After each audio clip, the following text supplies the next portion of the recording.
nggak di skrotum langsung, tapi di abdomen dulu. Cinta lebih sana. Oke, udah, jadi nggak usah ya. Nanti aja aku cobain. Nah, testis itu kan dia juga digantungkan oleh suatu struktur, yaitu Pediculus spermaticus. isinya apa aja? Bakteri testikularis. Yang ada di testikularis, Vena testikularis. vena testikularis, nervus testikularis, sama ductus deferens. Nah, pediculus spermaticus itu kanan dan kiri panjangnya nggak sama. Karena apa? Karena yang menggantung panjangnya nggak sama, berarti kan lokasi testis itu juga nggak sama ya. Ada yang lebih pendek, sama ada yang lebih bawah gitu. Yang lebih bawah itu yang kiri atau yang kanan? Kiri. Berarti pediculus spermaticusnya panjang yang kiri atau yang kanan? Kiri. Yang kiri. Oke, nah untuk testis pertama kita bakal bahas tentang lapisan penyusunnya. Tadi kan udah bahas tentang skrotum di sana. Ada 9 lapisan skrotum kan. Nah, sebenarnya skrotum itu dia nggak langsung nempel ke testis, tapi ada dulu lapisan-lapisannya sebelum dia nempel ke testis. Yang pertama ada tunica vaginalis. Nah, tunica vaginalis ini dia juga nggak cuma satu lapisan biasa, tapi dia seperti kantung. Jadi kayak balon yang dalamnya ada udaranya dulu. Nah, yang dia menempel dengan fasies interna dari skrotum adalah tunica vaginalis lamina parietal. Yang menempel langsung dengan testis baru yang visceralis. Nah, di antara lamina parietal dan visceralis dia ada cavumnya, yaitu cavum vaginalis. Nah, ini tadi kan ada kondisi klinisnya kan. Kalau misalkan dia ada airnya akan mengalami hidrokel. Kalau ada darahnya hematokel. Nah, oke, setelah dari tunica vaginalis di bagian lebih dalamnya lagi ada tunica albuginea. Nah, tunica albuginea ini dia tuh akan masuk ke parenkim testis membentuk septa-septa. Makanya karena parenkim testisnya dibentuk septa-septa, parenkim testis jadi membentuk lobulus-lobulus. Nah, di dalam lobulusnya ini dia bakal ada tubulus-tubulusnya yang nantinya berperan dalam proses spermatogenesis. Nah, di bawah adalah di profunda dari tunica albuginea ada tunica vascularis. Isinya ada udara dan jaringan ikat tenggar. Betul. Nah, setelah itu untuk lapisan pelindung testis sudah ya. Habis itu kita bakal bahas tentang apa aja yang ada di dalam lobulus testis. Pertama yang berkelok-kelok ini yaitu tubulus seminiferus contortus. Yang lurus berarti tubulus seminiferus rectus. Jadi yang berkelok-kelok itu tubulus seminiferus contortus, yang lurus tubulus seminiferus rectus. Yang anyaman namanya testis. Lalu dia akan menuju ke ductus efferentes. Baru dia akan ke epididymis dan akan ke vas deferens. Sebelum kita bahas tentang jalur perjalanan sperma, kita bahas dulu bagaimana pembentukan spermanya. Nah, untuk pembentukannya itu terjadi di tubulus seminiferus. Dia terdiri dari si tubulus seminiferus kan tersusun atas 2 sel, yaitu sel spermatogenik dan Sertoli. Yang spermatogenik kayak namanya, berarti dia fungsinya untuk membentuk sperma. Untuk sel Sertoli fungsinya untuk memberikan nutrisi kepada spermanya tadi. Di antara tubulus-tubulusnya itu dia sebenarnya ada sel interstisialnya, yaitu sel interstisial Leydig. Fungsinya berarti untuk produksi hormon testosteron. Oke. Setelah tadi dia dihasilkan spermanya, cairan semen itu kan dia nggak hanya terdiri dari sperma, tapi ada nutrisi-nutrisi lain kan. Nah, pertama dari tubulus contortus seminiferus dia akan ke tubulus seminiferus rectus, lalu akan ke rectus testis, lalu ke tubus efferentes, lalu dia akan ke epididymis untuk dimatangkan dan disimpan sementara. Setelah spermanya udah matang, baru dia akan dialurkan ke ductus deferens. Nah, di vas deferens ini dia nantinya akan bermuara ke ductus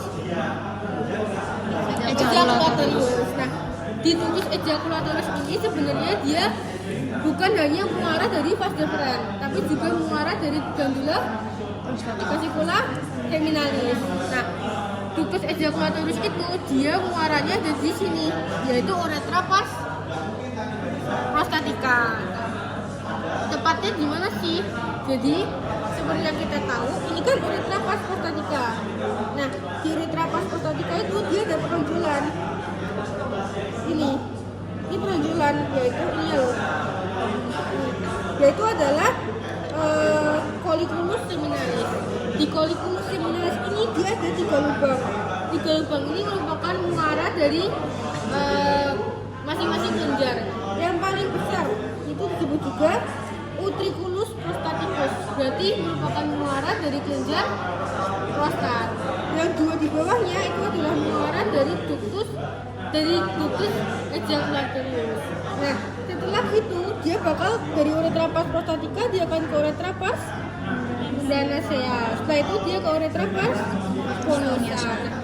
Di awal uretra pas spongiosum dia itu akan ada muara lagi, yaitu muara dari glandula bulbouretralis. Nah, berarti sampai sini dia udah dapat cairan semen itu udah dapat sekret dari mana aja? Pertama dari prostat. Iya, dari vasicula seminalis. Habis itu dari prostat, dari bulbouretralis dan dari spermanya itu sendiri kan. Nah, setelah udah siap, dia udah mendapatkan semua sekret yang dibutuhkan, semua nutrisi yang dibutuhkan, baru dia akan meneruskan lewat uretra pas spongiosum dan akhirnya berakhir keluar lewat OUE, yaitu ostium uretra internum. Kalau ostium uretra internum dia yang mana? Ditunjuk coba. Yang ini. Ini kan uretranya. Ostium uretra internum itu kayak berarti pintu masuknya. Berarti dari sini. Ini yang eksternum, dia pintu keluarnya. Oke, habis jalur pembentukan jalur perjalanan sperma, kita bahas tentang neurovascularisasi. Kalau neurovascularisasi dia pasti ada arteri, ada vena. Ini gampang diingat karena sesuai dengan organ-organnya aja.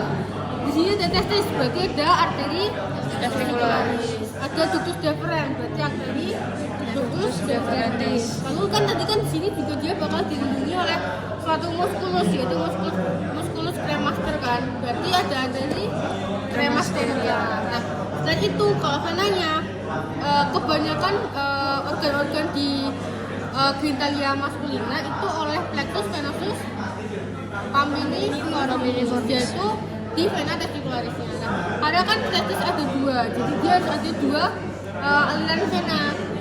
Vena yang kiri yaitu vena testicularis kiri berarti sinistra, kanan berarti vena testicularis dextra. Yang dextra dia akan bermuara ke vena cava, sinistra ke vena renalis sinistra. Mantap. Nah, kalau misalkan dia terjadi infeksi atau terjadi inflamasi di testis, pastikan harus ada sistem kekebalan tubuh kita yang melawan infeksinya tersebut kan. Nah, salah satunya itu yang membantu adalah limfonodus. Kalau misalkan di testis yang membantu adalah limfonodus para aorta atau umbanus, sama aja ya. Kalau inervasinya itu jangan ditanya, kebanyakan ditanyanya tuh kalau misalkan di OGM itu inervasi itu tentang ereksi ejakulasi. Apalagi simpatis tuh pakai apa, parasimpatis itu apa itu aja. Terus ada yang mau tanyain nggak?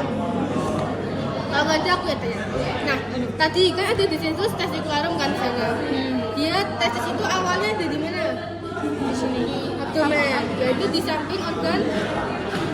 Di samping organ testis ginjal, ren. Awalnya kan jadi di samping ren. Kemudian si testis itu akan mengalami descensus pada bulan ke 7. Dia akan turun melalui sebuah jalur yaitu kanalis minalis. Selagi dia turun itu, dia itu akan kembali dicari dari bawah, yaitu oleh bunga-bunga testis inferior. Kemudian nantinya dia dari kafum abdomen akan turun ke skrotum. Kalau misalkan dia nggak bisa turun, namanya undescended testis. Oke. Ada yang mau ditanyain nggak?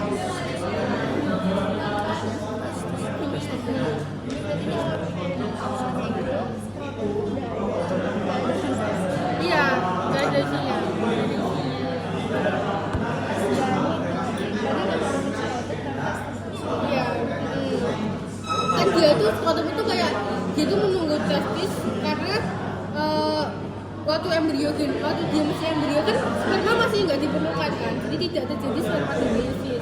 Lalu ketika dia sudah di bulan ke-7 bulan itu mulai perlu disiapkan untuk spermatogenesis. Makanya karena spermatogenesis itu dia tidak bisa terlalu panas, jadi paling nggak harus berapa derajat di bawah 3 derajat lebih rendah dari suhu di tabung abdomen. Makanya dia diturunkan ke skrotum di perineum.